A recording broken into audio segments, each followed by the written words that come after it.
to Focus on Framingham. I'm your host, Mike Cunningham, and this is show number 17. I'm recording this on October 18th, 2020. This is the first show that I'm doing in high definition, which you can see on RCN on channel 1100, 1100. Also, if you're watching me on Facebook or YouTube, you'll see this now in high definition. So one of the big stories that happened since I last did the show was that there was a big storm that hit Framingham like around October 7th, which lasted a few days here in Framingham. The one of the big things that happened was Access Framingham was actually off the air for a while, which you can see here, caused by this telephone pole snapping at the top. And Access Framingham was actually off the air for about 3 days. You can then see the fixed pole here, which I'll bring up in a second.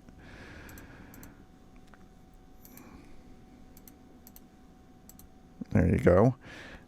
So now Access Framingham is back on the air with new power and everything. So I'll read the story from, this is from Framingham Source, published this story on October 8th. Framingham, nearly 1,000 customers were without power Thursday morning after high wind and rainstorm swept through the city on Wednesday evening. Around 6:45 p.m., almost the same were still without power in the city. The storm left trees down, blocking the road and lots of power lines. Route 9 was detoured near Prospect Street due to a downed wire last night. And the tree and power lines down at Walsh Middle School canceled the free COVID testing, which actually canceled it for about 2 days because there are power lines down across the driveway as you entered the school. So Eversource at the peak, I think, was reporting about 965 customers out in the city, which was about 3% of Framingham. And that really didn't get cleaned up until around Saturday. So it was kind of a surprise storm. There were some alerts that the storm was coming that day, that there might be down power lines, but there was a period of about 2 or 3 minutes where I lived where the wind was up around 60, 70 miles an hour.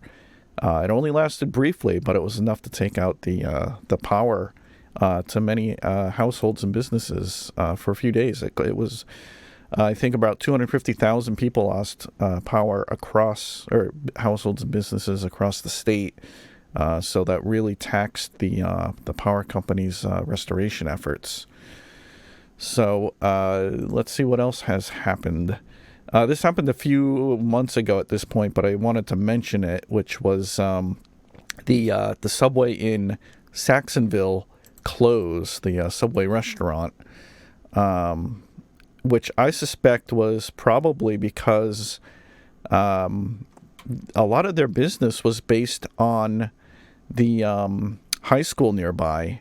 If you went by there anytime in the early afternoon after the high school let out, they were full of teenagers. So just having the high school closed was probably a big impact to their business.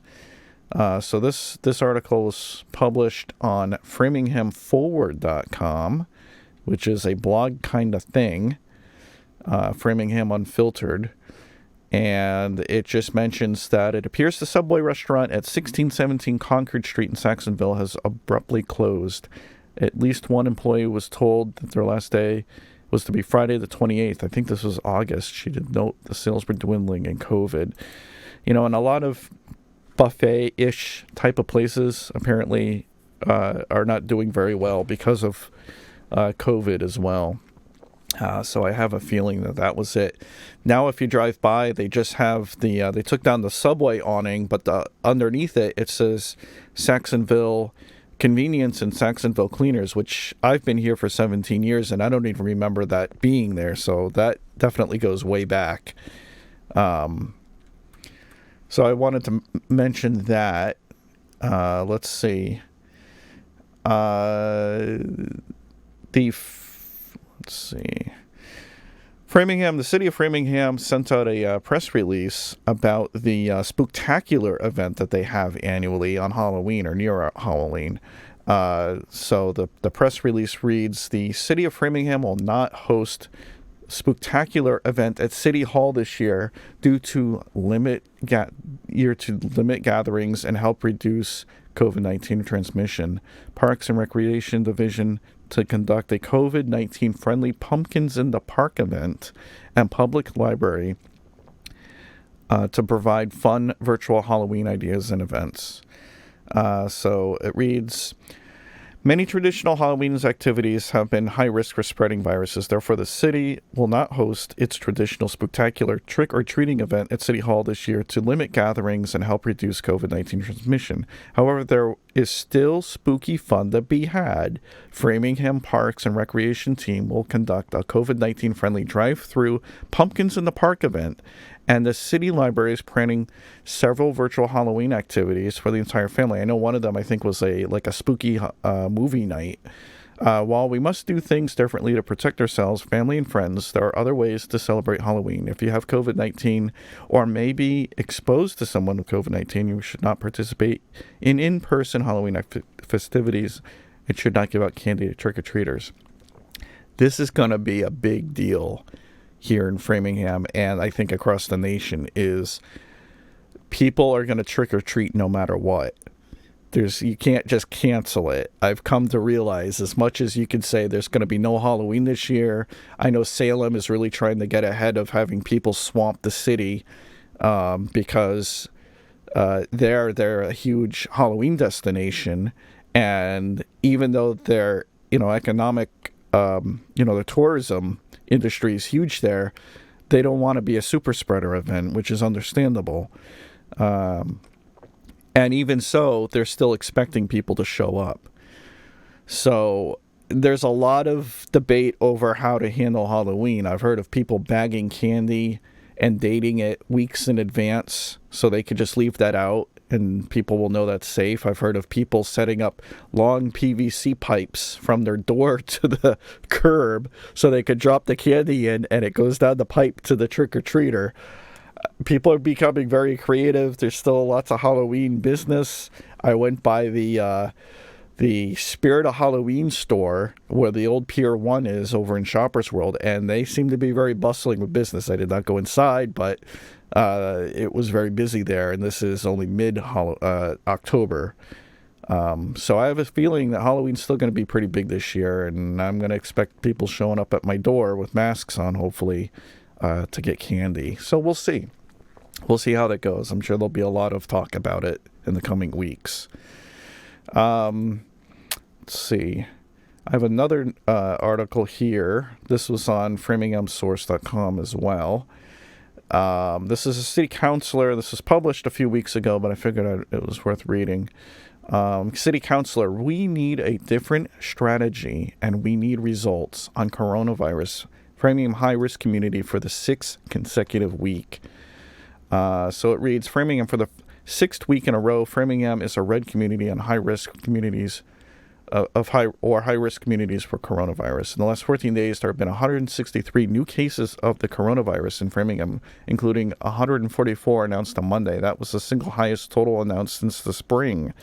The Massachusetts Department of Public Health has Framingham numbers higher this week, not lower. The city of Framingham is averaging 12.8 cases a day, up from 12.5 last week per 100,000 residents over the last 14 days. The state considers a community high risk if it's 8.0 or higher. On Tuesday night, District 7 City Councilor Margaret Shepard said, we're keep going higher and higher. We need a different strategy to try to contain the spread in Framingham. The city's latest data showed on Monday that a majority of the cases are from individuals whose Spanish and Portuguese is their primary language. Oh, that's interesting. So I was not aware of that. So it kind of breaks it down by language. And Spanish is, in the last 14 days, 44%. So we need to work with the immigrant leaders, said Shepard. We know where the spread is occurring, in which part of the community, and why it's occurring. Shepard said the outreach teams the state is providing City of Framingham over the weekend is not doing anything to help us. The state can help us. We need to contain the virus at Shepherd. We need results. Tuesday night, the City of Framingham Chief Operation Officer Thatcher Keltzer III told Shepherd, "I know the mayor has regular conversations with the lieutenant governor and the other mayors who are all facing this challenge. It's an ongoing effort." Responding to a September 25th FOIA request by The Source, the Spicer administration said Monday, October 5th, the state requires schools are to have a plan, not cities and towns. There's no response records for the request. So I guess it's saying that there's no actual in-writing plan for how to deal with the virus as of early October. Tuesday night, the City of Framingham Chief Operation Officer Thatcher Keltzer said, "I don't know of any municipality that has a written plan." The City of Boston has a written plan since March and even hired a crisis management team to fine-tune its plan and action items. I will point out, I don't know if that actually helped them at all because they seem to be in the same boat.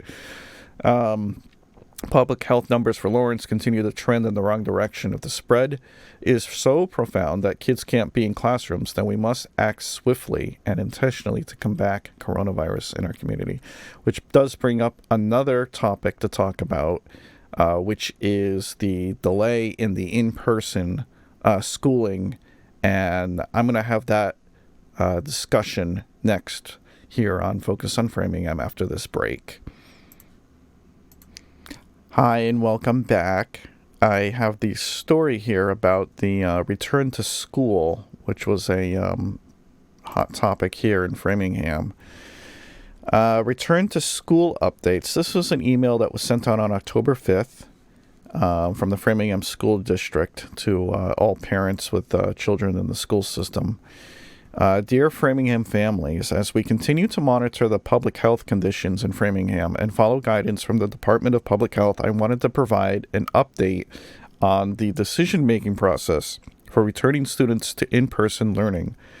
The current data shows an increase in positive COVID cases in the city, which directly affects our ability to bring back students and staff as outlined in our back-to-school plan. Based on the data we have reviewed, 1. We will not be returning additional students on October 26th. We will reevaluate the data again on October 19th. That's the day that this will premiere, to see if the district can support the additional return to some students in our highest need population on November 2nd. 2, we will not be moving to a hybrid model on November 5th, given our continued red designation.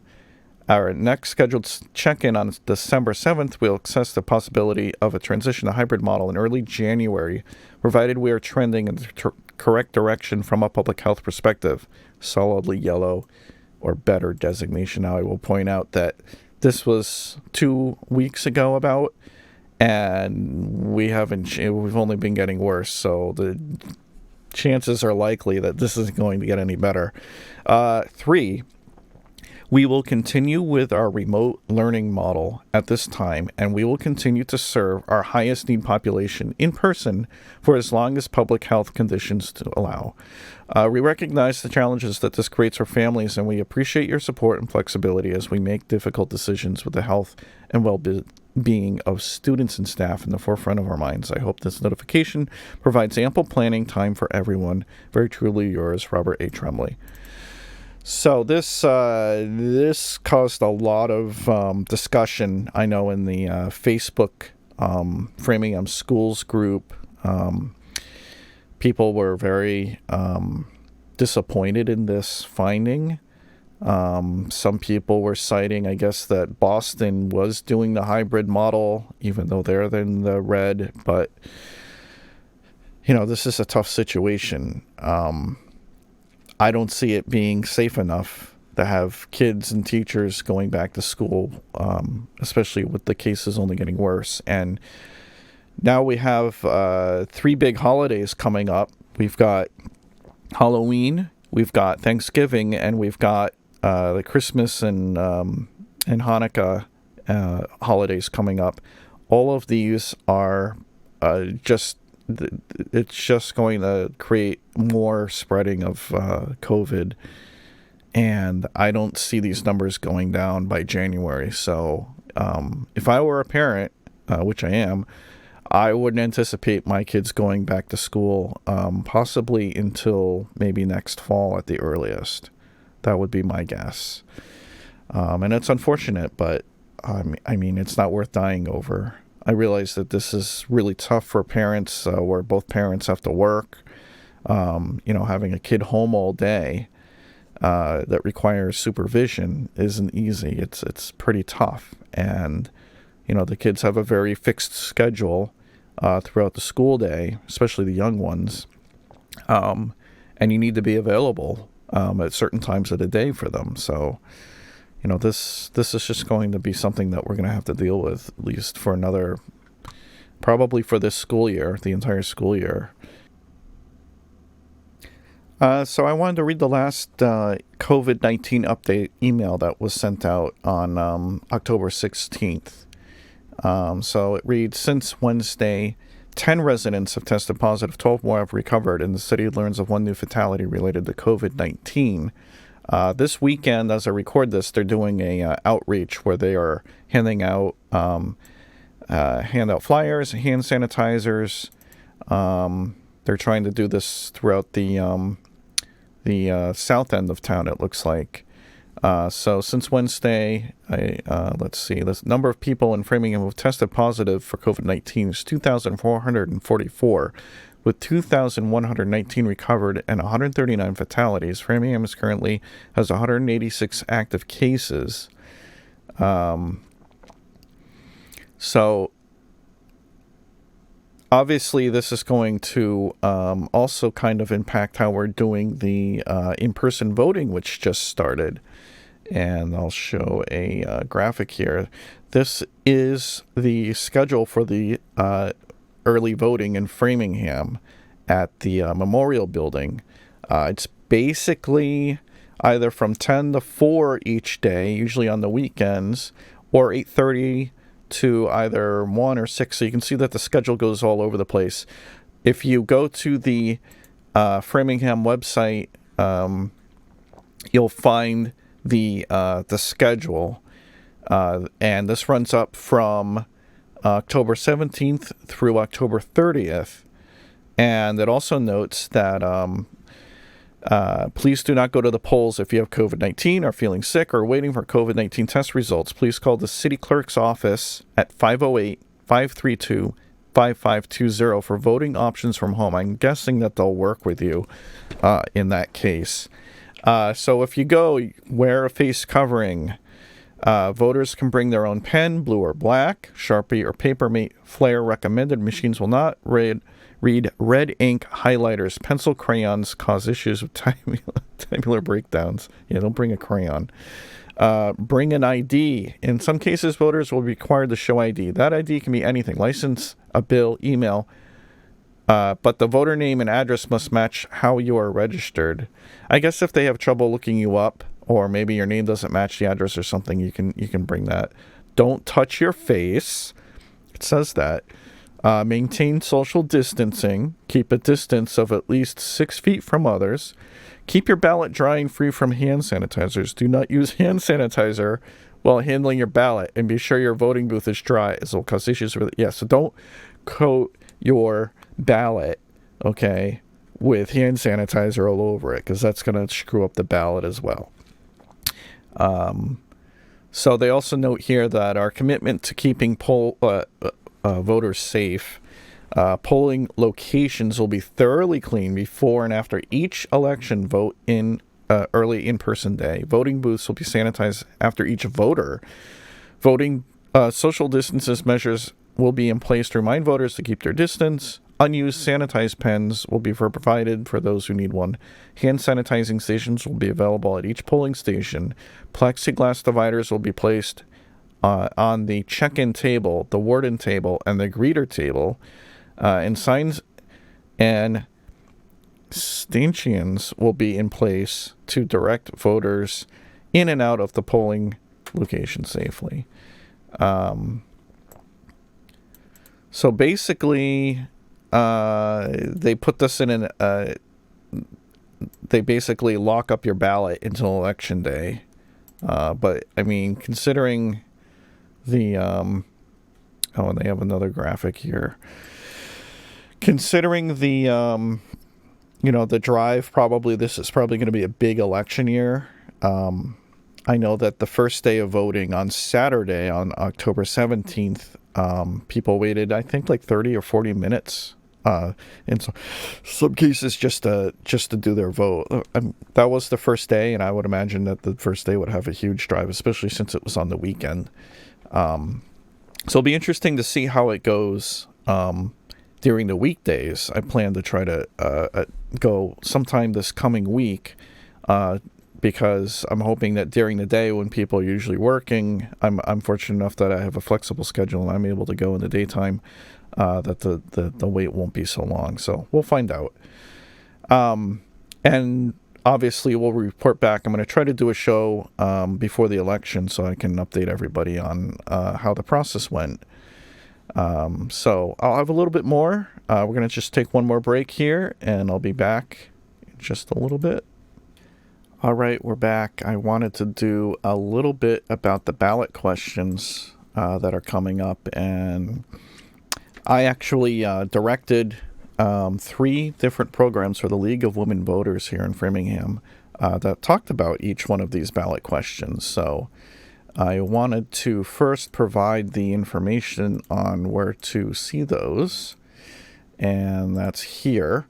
If you go to fb.me/LWV Fram, you'll be able to see each of the videos. You can also go to, if you don't have Facebook, you can also go to Access Framingham, which is accessfram.tv. And that will bring up a web page where you can click on watch. You can do video on demand, and you can watch the 3 programs that we did on the 3 different ballot questions. So basically, I wanted to just kind of talk about the 3 different questions. The first 2 are state questions, and the third one is a Framingham specific one. And you can get a lot more information on this if you watch the 3 programs. They're about half an hour each. The last one is almost an hour, but most of the important stuff is in the first half hour of that program. Question 1 is so I'm reading from the ballot basically. So you'll actually see this text on the ballot. I think it's on the back. Basically, this is the right to repair bill. This proposed law would require that motor vehicle owners and independent repair facilities to be provided with expanded access to mechanical data related to the vehicle maintenance and repair. So starting in 2022, the law would require manufacturer of motor vehicles sold in Massachusetts equip such vehicles that use telematics systems that collect and wirelessly transmit mechanical data to remote server with a standardized open data platform. So basically there was a right to repair bill years ago because the auto manufacturers were making it harder. They make a ton of money off of their dealership repairs. In fact, I think they make more money there than they do in the actual sale of the cars. And they're really trying to, and this is my opinion, they're really trying to limit how much non-dealerships can access that data to do the repair. So there was a bill question, and I think it passed years ago, which allowed independent repair shops to at least get the data. Primarily, I think it was the diagnostic data through the ODB, the onboard diagnostics port in the car. But apparently that port is going away, and it's going away for wireless, which makes sense. The technology is there, it's cheap, and it can give you real-time diagnostics on your car. But obviously this is going to lock out the independent repair shops that don't have access to this. And what this law proposed would, a yes vote would force the manufacturers to allow the independent shops to gain access to that. Now, the argument that I've seen is that apparently there's some argument that there's some security thing where somebody could use the data to stalk you. I'm not really sure how that works, because I don't think that the telemetry of like the vehicle location and thing like that is even included in this. So I think that that's more of just like a fear, uncertainty, and doubt thing, FUD campaign by the auto manufacturers. They're trying to keep this from happening.